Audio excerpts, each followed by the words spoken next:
My girlfriend wants to kill me. Episode 7. "What are you two doing in here?" said the voice coming from behind us. When we slowly turned around to face the person, it was the man from the front desk of the motel. "Who are you?" I asked. He cleared his throat before speaking again, fixed his spectacles, then said, "I should be the one asking you that. I'm Bob, the owner of this motel. Miss Slaughter requested that no one enter this motel room but her. As a matter of fact, how in the hell did you two get in here in the first place?" Before we could reply, his eyes shifted behind us at the multitude of photos of me plastered all over the walls. "What the hell?" he uttered in shock as his eyes swiftly scanned the photos of me. I couldn't keep it in any longer. "I'll have you know that you are harboring a murderer here in your motel, sir," I said boldly. Misty tried to silence me with her eyes, but I rejected her request. "What?" he muttered. "That's right. Mary Slaughter is a cold-blooded killer. Look at all of these photos of me. She is obsessed, can't you see? Obsession doesn't make one a murderer. And if this woman is a murderer, as you claim," said the man doubtfully, his beady eyes narrowing at me coldly, "then why didn't you go to the cops instead of breaking in here like some sort of thief?" I tried to think of something, but all I could come up with was, "Because we are the cops," I said as I flashed my badge at him. "David, what the hell are you doing? Where did you get that badge from?" whispered Misty under her breath. "I'm Detective Proctor, and this is Detective Barnes," I replied nervously.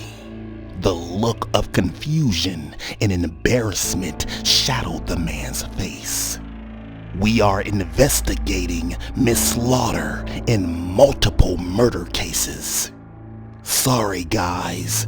I didn't know you were the police," he said, apologizing as he slowly stepped backwards toward the door, opened it, then shut it behind him. Then all of a sudden, we could hear him locking us inside from the outside. "What do you think you're doing? Let us out of here right now," I yelled, beating on the door furiously and pulling on the doorknob. "You are interfering with police work," I yelled. "You are no police," he said through the door. "Did you really think I was gonna fall for that crap and that fake badge of yours? Miss Slaughter warned me that a man and a woman might show up here fitting your description. She said that you two might break in here and try to frame her for murder by planting false evidence."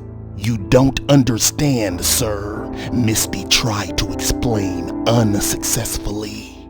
"Save it. I've already called the real cops before I even came up here. They are on their way," he yelled as the heavy, quick thumping of his footsteps faded into the distance.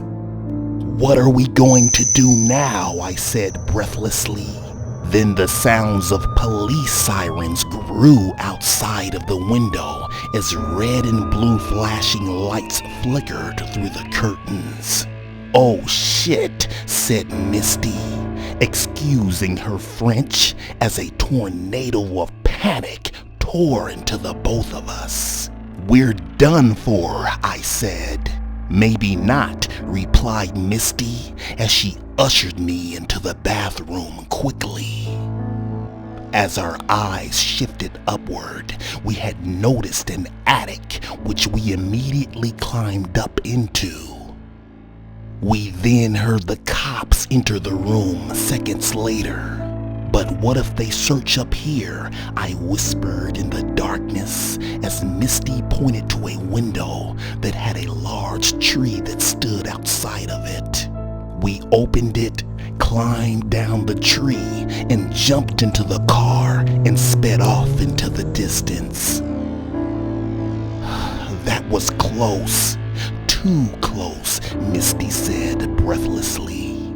"What you did back there was reckless, David. Don't ever do anything like that again." "Trust me, I won't," I replied simply. "And where did you happen to get that fake badge from in the first place?" "It's not fake," I replied. "It was my father's badge. He was a detective and was killed while working on a case. When he died, it was given to me to remember him by." "I'm sorry," Misty replied as she placed her warm hand on top of mine. "I guess you were right, Misty. Mary dropped that key on purpose just so we'd go to her motel room. We have to be more careful from now on," said Misty. Then all of a sudden, my phone rang. It was the police. "Mr. Baker, we need you to come down to the police station ASAP. We have some news regarding your Uncle James," said the detective. Fear started to set in. I started to fear the worst, but Misty said that maybe it was good news and that maybe they had found my Uncle James. "Remain positive," said Misty. Her reassurance was comforting, but I still could not shake that anxiety and saturated thoughts of him dead at the bloody hands of crazy Mary. I had already lost so much in my life. I could not fathom the idea of losing my dear Uncle James, the person that had raised me after the death of my father. I made a vow to myself that if Mary hurt him, I'd find her and kill her myself. 30 minutes later, we had arrived at the police station.